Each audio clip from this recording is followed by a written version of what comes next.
Şeýle-de Täjikistan Respublikasynyň Premier Ministri Kohir Rasulzada ýakyna paýtagtymyzdy hormatly prezidentimiň gatnaşmagyna açylan Magtymul Pragy medeni seýilgäk toplumyna geldi. Dürli ýurtlar we iklimler wekilçiligi diýen meşhur nüfusy şahyrlaryň dünýä belli akyllarlaryň seýilgäki toplumyň binagerliginiň aýratyn täfin bölegini emel getirýär.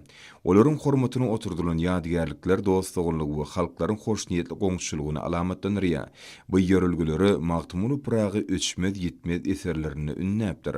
Goňşu we hyzmatdaş ýurtlar bilen dostlugyň nyşany bolan bu medeni seýilgäk toplumda oturdulan meşhur şahsiýetleriň heýkelleriniň hataryna Täjik şahyry Saido Nasafiýanyň heýkeli münasip orny elýär. Täjikistan Respublikasynyň hökümetiniň başlygy bu ýadygärligiň ýanyna gelip, onuň etegine gül lestesini goýmak arkaly taqdim etmek bilen meşhur Täjik şahyryny we onuň dörjülügini, galaran edeb mirasyny hormat sarpasyny beýan etdi. Magtymul Pragy medeni seýilgäk toplumyna Saido Nasafiýanyň heýkeliniň ýerleşdirilmegi türkmen we täjik halklarynyň baky dostlugynyň aýdyň nyşany urlar.